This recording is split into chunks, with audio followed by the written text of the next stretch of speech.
India ने अपना image जो है इंटरनेशनल लेवल पे बहुत बिल्ड किया है। कि उनका दावा है कि इंडिया एक सेकुलर रियासत बन चुका है। अस्सलाम वालेकुम। वालेकुम अस्सलाम। आपका नाम? हमारा मुझे ये बताएं कि इस वक्त अगर देखा जाए तो जो दुबई है वो कंसीडर किया जाता है गोल्ड माइंस, उनको ठीक हो गया, मतलब कि वहाँ पर सोना बहुत सस्ता है और कि प्रेफर करते हैं कि हम दुबई जाके जो सोने की या ट्रेड करें या खरीदो फरोख्त करें। इस वक्त जो यूनाइटेड अरब अमारात है उन्होंने क्या किया है कि इंडिया को 2 लाख का जो केजी सोना है ना, और वो देने की ऑफर की है विद डिस्काउंट। तो इसके बारे में आपकी क्या राय है?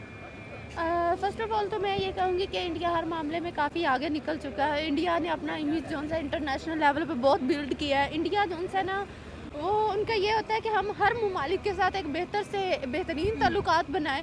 तो मुझे जहाँ लगता है कि उन्होंने अपने जो अच्छी रेपो की वजह से और जो वो तरक्याती काम कर रहे हैं उसकी वजह से अगर उनको ऑफ़र हुई है तो मतलब बहुत अच्छी बात है। ये तो वाकई मतलब अप्रिशिएट करने वाली बात है। होना चाहिए, कोई अगर मुल्क प्रोग्रेस कर रहा है, वो चाहे हमारा कोई दुश्मन ममालिक ही क्यों ना हो, लेकिन अगर कोई प्रोग्रेस कर रहा है तो हमें नहीं चाहिए कि हम उनको ये हकारत की नज़र से देखें या हम उनको कहें कि यार कि वो नहीं एक अच्छा मुल्क नहीं है। तो मुझे सुन के अच्छा लगा, खुशी हुई। तो ये अच्छी बात है कि उनके लिए बिल्कुल, अगर हमें भी चाहिए कि हम भी इस तरह दूसरे ममालिक के साथ अच्छे रिलेशन बनाएं, और तभी हम कामयाब हो सकते हैं जब हम दूसरे ममालिक के साथ अच्छे रिलेशन बनाएंगे। पहले तो जो यूनाइटेड अरब अमारात था उसने इंडिया के साथ फ्री ट्रेड करने का एग्रीमेंट किया, फिर उसके बाद उन्होंने उसके एजुकेशन सिस्टम को फॉलो करने की बात किया। मतलब देखें कि कितने स्ट्रॉन्ग कनेक्शंस बिल्ड हो चुके हैं बिटवीन यूनाइटेड अरब अमारात और इंडिया।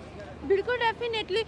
मैं आपको वही तो बता रही हूँ कि इसमें इंडिया की अपनी कारकर्दगी है, वहाँ की गवर्नमेंट की। वहाँ की गवर्नमेंट हमारी जैसी नहीं है कि 3 साल किसी और को बिठा दिया, 2 साल किसी और को बिठा दिया और बाद में महंगाई पे काबू नहीं पा रहे, हम इंटरनेशनल लेवल पे तरक्की नहीं कर रहे, हमें इंटरनेशनल लेवल पे इंपोर्ट एक्सपोर्ट का मसला हो रहा है। तो फिर वो ये मसले नहीं पैदा होते। डेफिनेटली वो हर ममालिक के साथ अच्छे तरीके से, स्मूथ तरीके से चल रहे हैं। तो इसी वजह से आज वो कहाँ से कहाँ पहुँचे हुए हैं, हमारे साथ ही आज़ाद हुए हैं।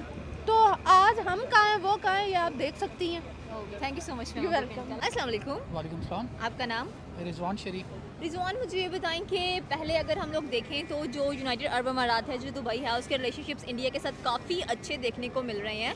पहले उन्होंने फ्री ट्रेड ऑफर की है, उस पर एग्रीमेंट्स हुए हैं। फिर उसके बाद जो यूनाइटेड अरब अमारात है वो कहता है कि हम इंडिया के एजुकेशन सिस्टम को फॉलो करेंगे, और अब उन्होंने जो इंडिया है उसको 2 लाख केजी पर केजी जो है सोना देने पर ना एक एग्रीमेंट साइन किया है, एंड विद प्रॉपर डिस्काउंट। तो इसके बारे में आपकी क्या राय है? लीडरशिप है उनकी, वहाँ पे पॉपुलेशन इंडिया की ज़्यादा है और मैं दुबई में रह के भी आया हूँ, तो वहाँ पे बहुत ज़्यादा इंडियन बिज़नेस है, इंडियन प्रोडक्ट्स हैं। ये तो हमारी लीडरशिप को चाहिए है कि अपनी आवाम को वहाँ पे इंट्रोड्यूस कराए और नेशन एक बिल्डिंग करे। हमारी बहुत सी प्रोडक्ट्स हैं जो सिर्फ पाकिस्तान तक ही रह जाती हैं, वहाँ जाती नहीं हैं, और जाती भी हैं तो इंडियन ब्रांड नेम आ जाता है।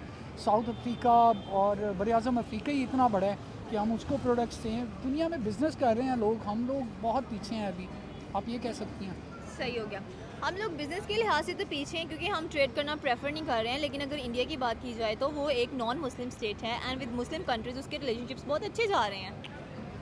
देखिए, आप सबसे पहले डिफरेंस करें between the business and the Islamic. आप कह रहे हैं कि वो इस्लामिक है, इस वजह से हमें ही सपोर्ट करना चाहिए, जबकि आज दुनिया में जितने भी नॉन मुस्लिम कंट्रीज़ हैं वहाँ पे भी हमारी प्रोडक्ट हैं, वहाँ पे लोग हैं। एक नेशन बिल्डिंग का मामला होता है कि लोगों को इतना शाऊर होना चाहिए कि यार बिज़नेस है, वो जिस भी रिलीजन से ताल्लुक़ रखता है वो उसका अपना एक मैटर है, अपना फेल है, अल्लाह ताला उसको हिदायत दे, मुसलमान हो जाए।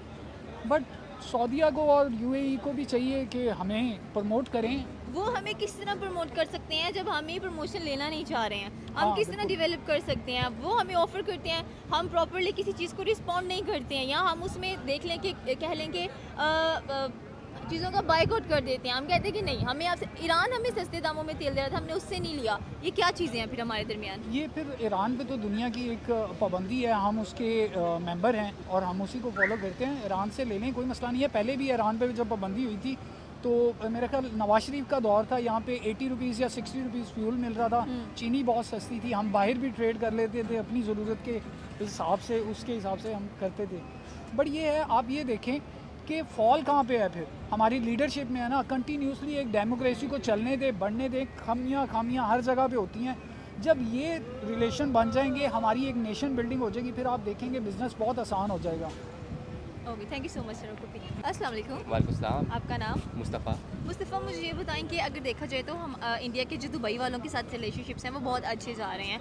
मतलब कि वो उनकी इंडियन के एजुकेशन सिस्टम को फॉलो करते हैं, उनके दरमियान फ्री ट्रेड के एग्रीमेंट्स हो चुके हैं। एंड अब जो दुबई है उसका ये कहना है कि वो इंडिया को 2 लाख पर केजी सोना देगा विद फुल डिस्काउंट। तो इसके सही बारे है। में आपकी क्या राय है?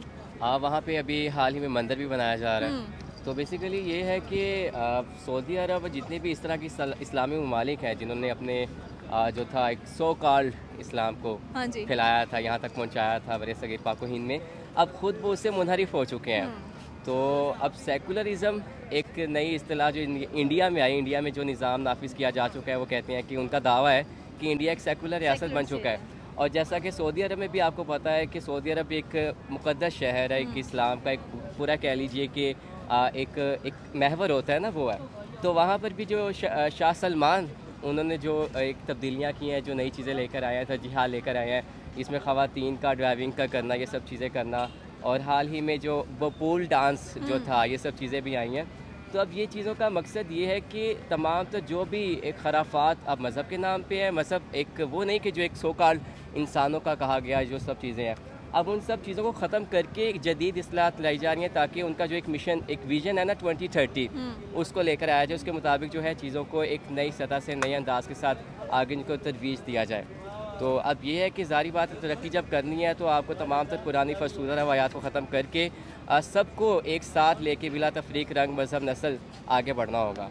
सही तो हो। अब इसी चीज़ को लेकर जो है वो तरक्की की शाहराह पर गामज़न है। अच्छा, मुझे ये बताएं कि जब हम बात करते हैं अपनी बीइंग अ पाकिस्तानी, हम एक मुस्लिम नेशन है, और जब हमारी बात आती है ट्रेड करने की विद मुस्लिम कंट्रीज़, तो हमारे साथ प्रेफर नहीं करती हैं ट्रेड करना क्योंकि हमारे काम अच्छे नहीं है, हम ट्रस्ट नहीं देते, हम सिक्योरिटी नहीं देते। जब इंडिया ट्रस्ट, सिक्योरिटी सब कुछ प्रोवाइड कर रहा है तो एग्रीमेंट्स भी तो उनके साथ ही साइन बिल्कुल होंगे। ये है। अब इसमें इस्लामी ममालिक को नहीं देखा जाता। बेसिकली कहा तो जाता है कि हम इस्लामी ममालिक एक किला है। Exactly. तो अब जारी बात है, हमारी वो हरकतें नहीं है, हमारा वो स्टैंडर्ड, वो मायार ही नहीं है।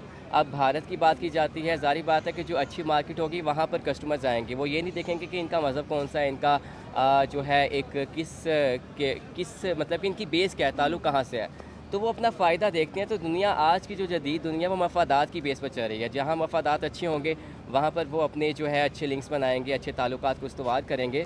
तो पाकिस्तान को भी अगर आगे बढ़ना है तो उनको इन तमाम तर चीज़ों से, जैसे कि बात की जा रही है मज़हबी खराफात, ये सब चीज़ों से निकलना होगा। मज़हब को लेके चलें, लेकिन उसको एक हुकूमती या रियासती सतह पर जितना ज़्यादा उसको एक बना के पेश करेंगे तो तब आपकी जो बुनियादी जो चीज़ें हैं जो आपकी हुकूमती सतह पर होनी चाहिए, जैसे तरक्की की जो एक कह लीजिए कि आपका एक पूरा सिस्टम होता है ना, स्ट्रक्चर होता है, आप उसको जब छोड़ के मज़हब को इस्तेमाल करेंगे एक अपना वो बनाने के लिए कि हम पता नहीं क्या है, मतलब कि बस जैसे कि पहले बातें की जाती थी ज़ियाउल हक साहब के दौर से लेकर आज तक उनको लेकर एक फ़ॉलो किया जा रहा है, लेकिन जो बुनियादी तरक्की की जो बातें होती हैं या जो कह लीजिए डेवलपमेंट होती है, उससे जो है हर आने वाली हुकूमत जो है वो पीछे रहती है। तो मज़हब का इस्तेमाल किया जाता है और इस इस्तेमाल को इस तरह से किया जाता है कि अपने करतूतों को, अपने काम को छुपाने के लिए जो है बस अपने आप को कहा जाता है कि हम बहुत अच्छे हैं, लेकिन काम अच्छे नहीं है। बात करिए आपके वाली। Thank you so much sir. You are welcome.